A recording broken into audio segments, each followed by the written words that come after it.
Bueno, hola. Estamos acá entonces para presentar el libro Comunitaria, editado por Curatoría Forense, que es un emprendimiento, llamemos así, usemos la palabra, pero es más que eso, autónomo, del cual tanto Guillermina Bustos como Jorge Sepúlveda nos van a presentar a través de Comunitaria. Le dejo la palabra, les dejo la palabra.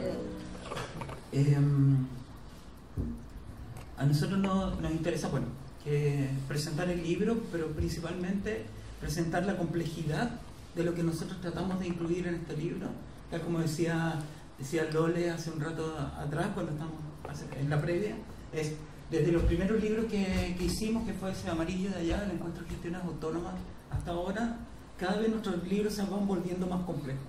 O sea, cada libro crea un desafío para el siguiente, lo mismo que nos pasa con las residencias, lo mismo que nos pasa con las exposiciones. Esto es como parte de lo que nosotros hemos ido descubriendo en nuestro trabajo. Cada vez que intentamos resolver un problema, solamente lo hacemos más específico, ¿sí? Y cada vez requiere más investigación, desarrollar más capacidades y además enfrentar nuevas problemáticas que cuando hicimos el diagnóstico inicial no conocíamos. Muy brevemente, nosotros comenzamos el año 2005 como un grupo de curaduría que hacíamos principalmente exposiciones e intervenciones urbanas. El hacer intervenciones urbanas nos puso en el problema del contacto con el público, ¿sí?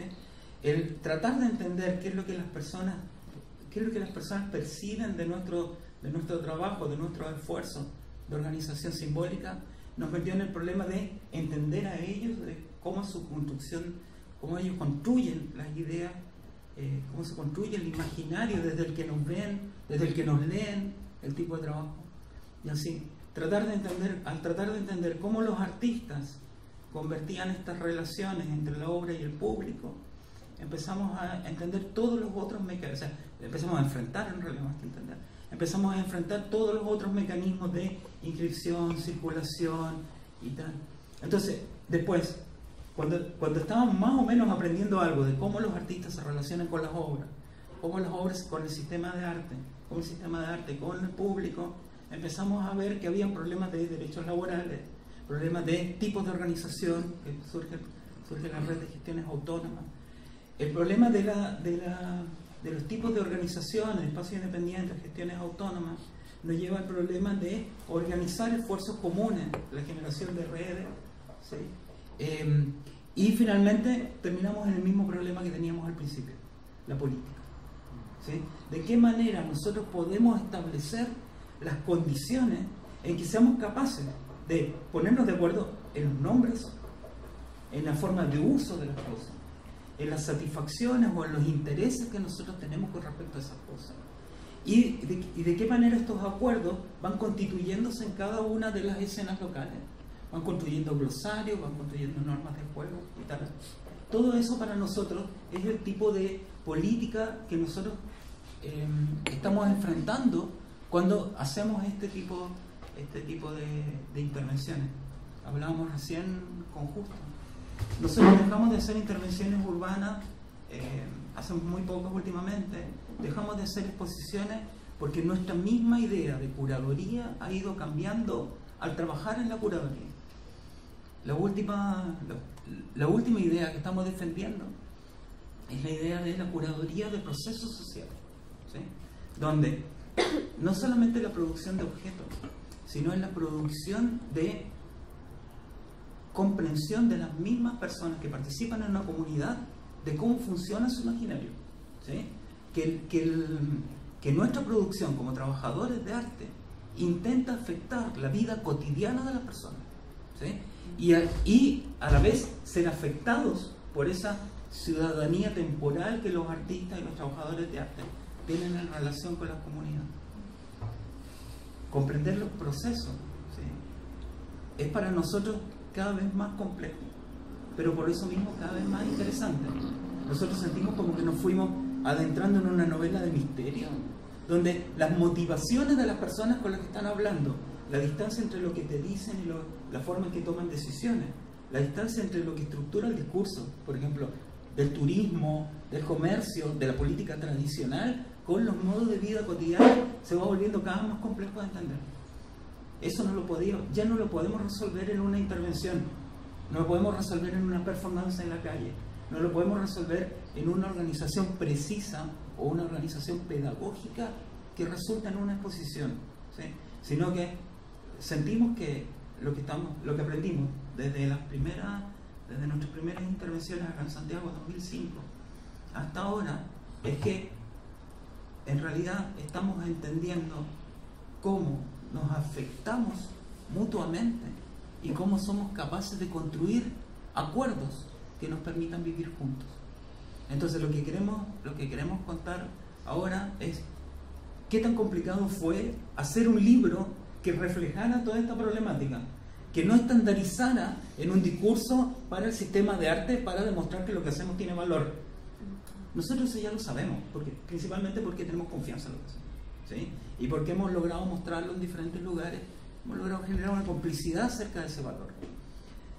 Lo que nosotros intentamos hacer con este libro es presentarlo como una producción de problemática, ¿sí? No una producción problemática, no reaccionaria, no que intenta afectar a la forma en que las personas viven, como nos pasó una vez en Villa Alegre, donde los vecinos tenían todos los comportamientos de fascismo de clase media, ¿sí? Se habían gastado $7.000 en la construcción de un muro para protegerse contra los robos, que en total sumaban menos de $1.000, ¿ah?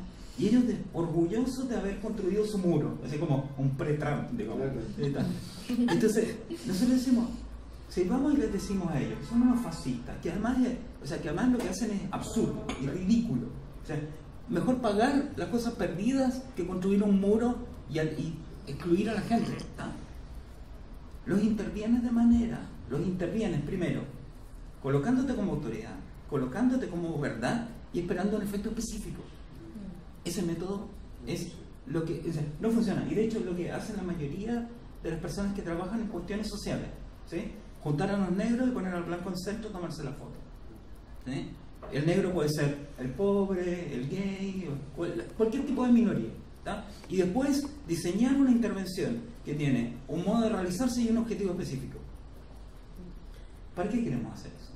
Entonces, lo que nosotros estamos intentando hacer es descubrir de qué manera se instalaron ciertas formas de pensar las cosas en los vecinos, históricamente, ideológicamente y tal.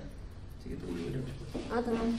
No, en ese sentido, o sea, no solamente es un trabajo con una pretensión de afectar el imaginario de las personas, efectivamente, una pretensión bastante ambiciosa de modificar la vida cotidiana de la gente, o sea, utilizar esto del arte como una herramienta para la posibilidad de la acción política, o sea, para que las personas a través de esta exhibición descalzada de su imaginario entiendan de qué manera está construido, o sea, de qué manera se integró naturalmente, históricamente, ciertos órdenes o ciertas normas. No solamente tenemos esa pretensión con este trabajo, sino también, y nosotros decimos, estamos insertos en un sistema de arte, no estamos exentos de esto. De hecho, nos enunciamos curadores, artistas, y hemos editado un libro y estamos en una instancia de presentación, como una posibilidad también de en relación a lo que decía Jorge, discutir las maneras tradicionales que se vienen tratando a las comunidades desde el arte. O sea, como hay una recurrencia, esto lo hemos hablado mucho con varios chicos que son residentes aquí, de no actuar como si fuéramos extraterrestres que llegamos a una comunidad y nos vestimos extraño, hablamos extraño, por ahí abducimos a alguien, el que pinta bien o el que hace buenos dibujos, y nos retiramos, y nuestro ovni se levanta y se retira. ¿Cómo hacer para que efectivamente nuestro trabajo tenga algún tipo de incidencia y además continuidad? De que no sea que no sea meramente una intervención que genera un shock al que después sobre el cual después todo se reorganiza de la misma manera. O sea, tenemos por lo menos una pretensión de afectar las cosas. En ese sentido, el trabajo de Lincoln, por ejemplo, tiene ciertas resonancias con algunas iniciativas locales, pero que son transinstitucionales, porque provienen del seno mismo del Estado, lo cual es ya una anomalía. Sí, totalmente. Digo que no habría que hablar tanto de esa anomalía para que los funcionarios del Estado no se dieran cuenta de lo que están financiando. De tal manera que la paradoja es que tenemos que hablar de eso porque finalmente en el seno del Estado están ocurriendo algunas situaciones que son, entre comillas, absolutamente alternativas. Es una paradoja. Bien. Mientras eso se mantenga y mientras eso tenga un efecto metodológico significativo, me parece muy importante relevarlo. Pero ustedes, efectivamente veo que en Lincoln, por ejemplo, trabajó la Jo Muñoz, pero la Jo Muñoz está a cargo de una de las iniciativas de red de cultura y redes de arte colaborativo. Entonces, efectivamente hay una cierta relación, y tú me planteabas hace algún momento la existencia de experiencias similares en el resto de la Argentina. Sí. Me gustaría que hablaran de eso justamente. Sí. A nosotros lo que nos llama, o sea, después de nosotros comenzamos en 2010, en enero de 2010, haciendo nuestra primera residencia. ¿Sí? Lo hicimos con Espacio G en Valparaíso. Era una residencia que organizamos junto con Ilse Petroni, siendo que nosotros nunca habíamos participado en una residencia. O sea, inventamos, como hay un chico en Salta que es buenísimo, creó una galería sin haber ido nunca a una galería. ¿Sí? O sea, la creó de oído. O sea, la galería tiene una trastienda. A ver, ¿cómo podría ser una trastienda? Empezó a inventarla. ¿Tá? Cuando nosotros hicimos esa primera residencia en Valparaíso, inventamos todo de cero. ¿Se acuerdan como Espacio G? Un pasillo gigante, 15 colchones uno al lado del otro. Condiciones de residencia de indigencia, casi. Pues digamos paupérrima. No, haciendo justicia a lo que los artistas tienen que enfrentar cuando trabajan en la calle en el país. ¿Sí? Entonces nosotros juntamos 15 personas, la mayoría de ellos de Argentina, para tratar de desarrollar un método de trabajo junto con nuestra primera comunidad, ¿sí? La comunidad que participa de la residencia. Y después de eso, encontrar algún tipo de vinculación con la otra comunidad, la que está alrededor de este trabajo. Lo que fuimos aprendiendo de ese modelo, es que, o sea, desde entonces hasta ahora, es que hay cosas que son posibles de hacer dependiendo del modelo de trabajo que tú plantees. ¿Sí? Una cosa que nosotros aprendimos cuando estuvimos juntos en Entrecampo, es que muchas veces los errores no los cometen las personas. Los errores son forzados por el modelo de trabajo. ¿Sí? Entonces, los artistas o las comunidades sintomatizan en un error o en un conflicto el mal diseño de un programa de trabajo. ¿Sí? ¿Qué es lo que nosotros aprendimos? Yo ahora que estoy viejo, ya no odio tanto, sino que entiendo que hay cosas que son posibles. ¿No? Una vez a la semana, que son todo. Descubrimos que hay cosas que son posibles en ciertos ámbitos, con ciertos diseños, y otras que no son posibles. Conversamos el otro día en México. ¿Qué tipo de arte disidente es posible en una escena donde todo es financiado por la institucionalidad pública? Ninguno. Porque es contrario la idea de presentar un proyecto disidente a una institución pública que primero tiene que defender la institución. ¿Sí? Para que te la financien, para que tú ejerzas disidencia, eso es estar en contra del padre mientras le estás pidiendo la mesada. ¿Sí?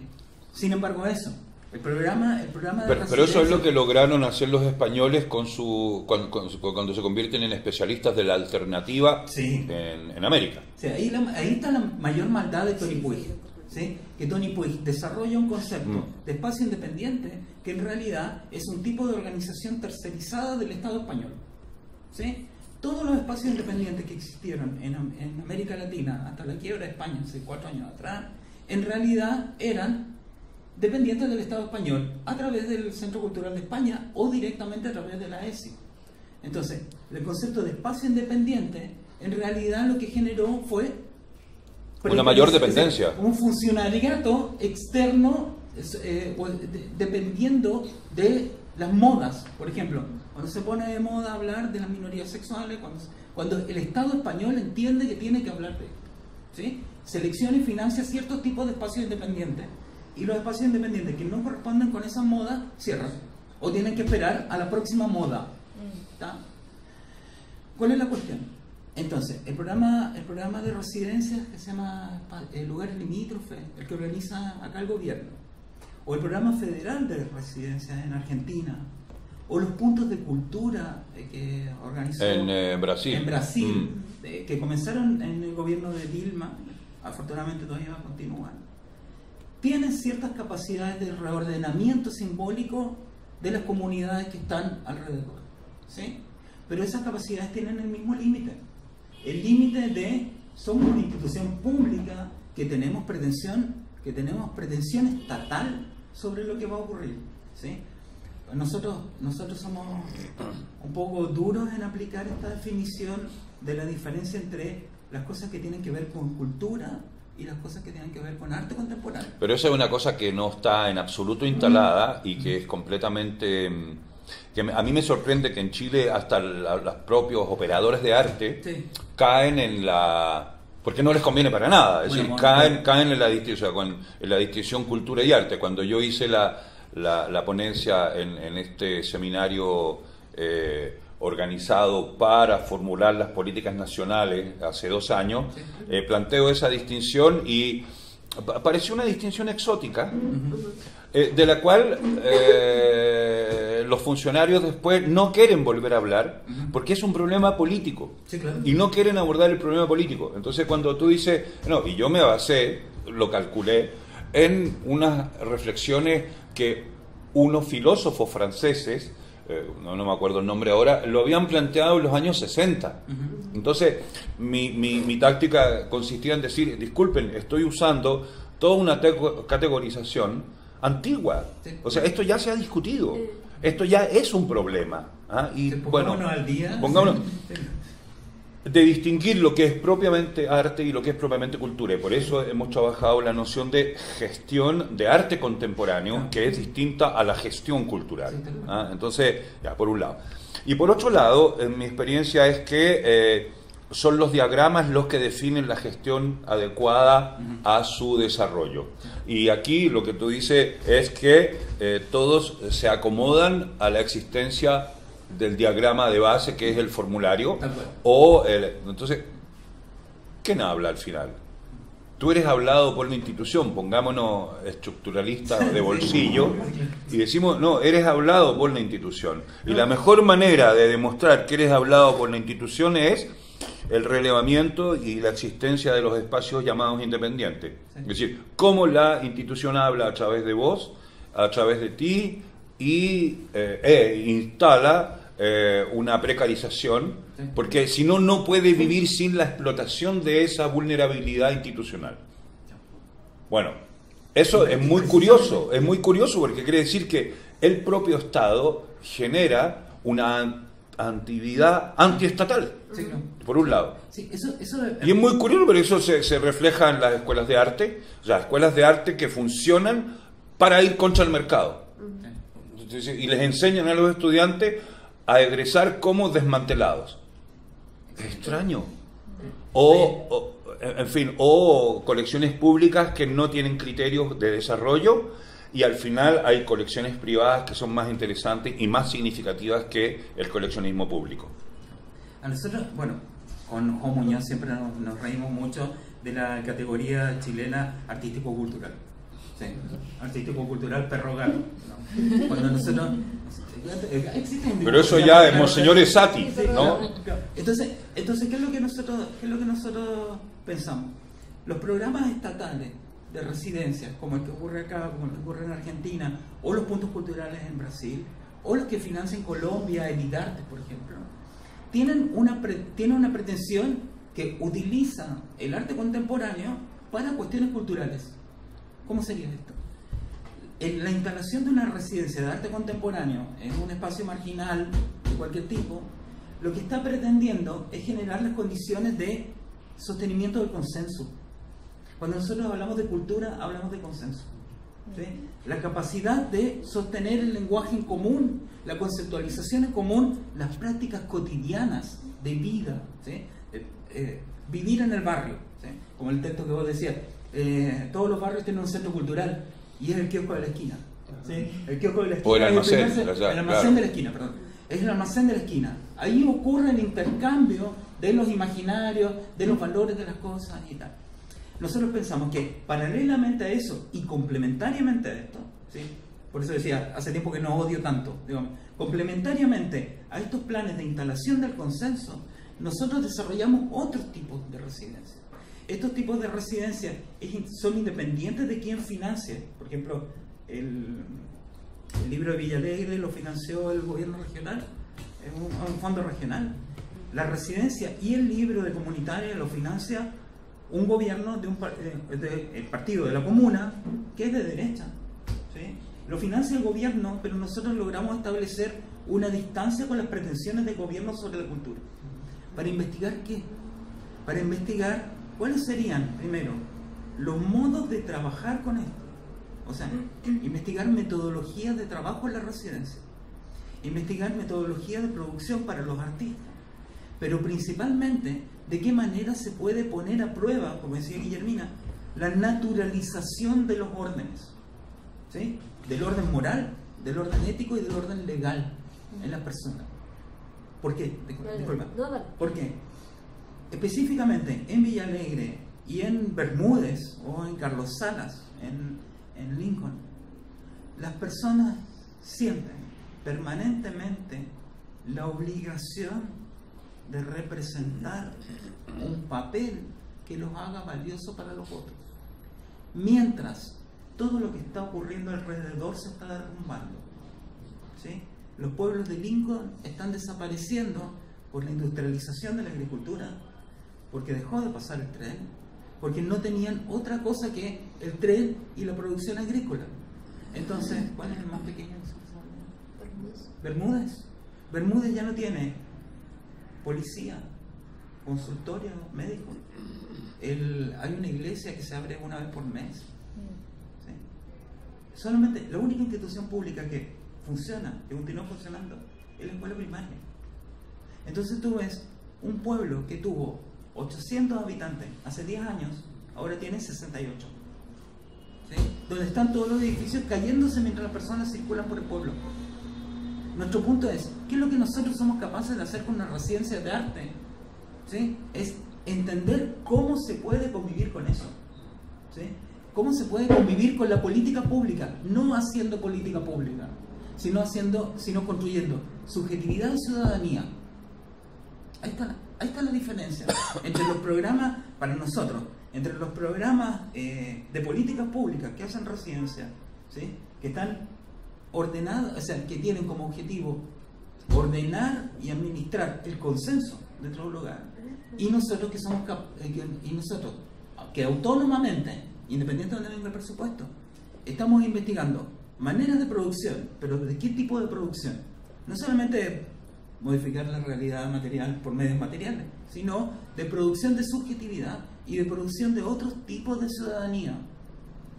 En un pueblo pequeño de 200 habitantes no podés ser gay, aunque seas, ¿sí? Eso es lo que nosotros estamos intentando comprender cómo administrar simbólicamente, de cómo entender y cómo relacionarnos con eso, ¿sí? Cómo se naturalizaron los órdenes a través del consenso y cómo nosotros podemos actualizar y poner a prueba esos órdenes. Sí, igual con una salvedad. No hay un objetivo previo. Porque uno podría decir, hay cultura disidente, hay cultura que se actualiza y hay cultura que revisa sus propios órdenes para estar orientados a otras formas que acomoden más socialmente a los individuos que están en esa sociedad. Pero lo que nos parece más interesante del arte en particular es esto de que no obliga, de te traigo un problema y tú te haces cargo, ves de qué manera te haces cargo de eso. Y lo que pasa en particular en Lincoln es que hemos logrado coincidir con ciertos intereses de la política pública orientadas al turismo o orientadas a la posibilidad de visibilidad y de desarrollo de estrategias de calidad de vida para estas personas a las que ellos no podían acceder o no estaban en directa relación. Por esto de que Lincoln es una ciudad cabecera y 10 pueblos alrededor, pequeños, donde todas las actividades culturales, de turismo y tal, ocurren en ciudad cabecera. Entonces eso hacía, por ejemplo, que políticamente los pueblos se resistieran a la capital. O sea, que los delegados tuvieran disputas políticas con el intendente. O sea, para bien o para mal, a través de la residencia, si bien nosotros decimos que no traemos un sello político, o sea, que tomamos distancia, que estamos financiados por ello, de alguna manera permite una conexión, una relación entre la ciudad principal y los pueblos. Claro, nosotros no somos ejecutores de una política específica, ni de la política del intendente de la comuna, sino que lo que sí tenemos es una metodología, una ideología y ciertos procedimientos de trabajo. ¿Y cómo se materializa esa metodología? Yo encuentro que la paradoja en el mismo seno de la institución cultural es consenso y disenso. Sí, es decir, que un mismo funcionario bajo ciertas condiciones va a estar por el lado del consenso absoluto y en otras condiciones manteniendo el disenso, no absoluto, pero un disenso, de manera que en la misma institución ya no distingamos entre disenso y consenso, sino que las cosas están articuladas de tal manera que a veces el disenso permite fortalecer el consenso. Claro. Y el consenso plantea la necesidad de un disenso controlado.